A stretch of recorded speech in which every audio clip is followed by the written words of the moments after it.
Chris Ockley in Wildwood at Lafayette High School with Sean O'Connor, the distance and cross-country coach here at Lafayette, who's building a great boys program. And big highlight, obviously Saturday with obviously the last two cross-country state trophies, and then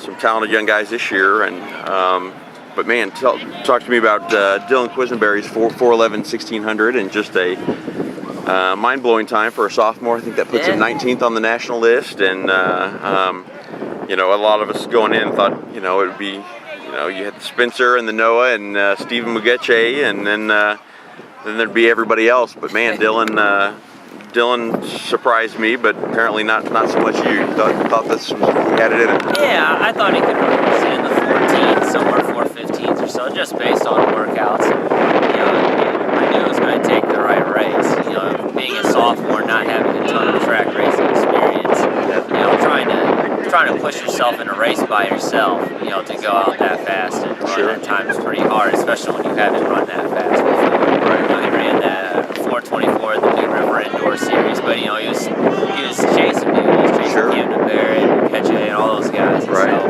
you know, that helped, you know, pull him along. And so this was it was good to see him. He had CJ in the race, and CJ, you know, took off for the first two laps and was really moving. So it might be, not that 4.11 is impressive for a sophomore, you know, before May, but I mean, if you look at the results, you think, oh my gosh, he did it all by himself. Won by 15 or 16 seconds, but having the Charles Jones, the standout middle distance and guy come through, you know, 2:04 at the half, that was sure a big help. That definitely helped, and it was impressive to see Dylan. Then he decided to go around him, and then after he went around him, you know, CJ, you know, slowed up quite a bit, and Dylan just kept pushing, which was, you know, which was really good to see. So I was real happy with the result. Obviously, I mean, that was a school record for us, so that was pretty exciting. And but even to have that confidence from a sophomore to go by a state champion senior who's, you know, one of the top guys in the country, that's real impressive. Takes some guts. Yeah. Takes some guts.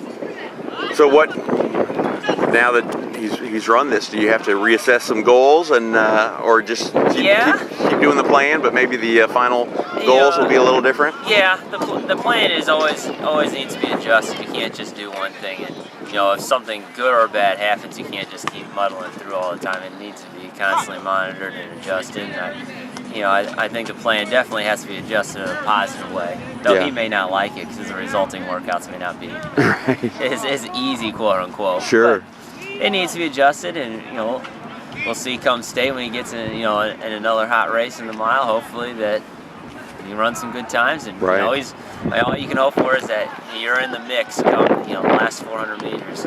And we'll see what happens. Right. And for just track fans in general, it's fun and exciting to see a young guy, talented young guy, that just pop a time like that and put him in the mix with some other upperclassmen. So,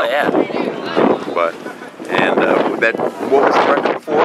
4.12? 4.15 was our school record. Okay. 4.15.64 by Peters and 92 maybe. Okay. So an impressive effort.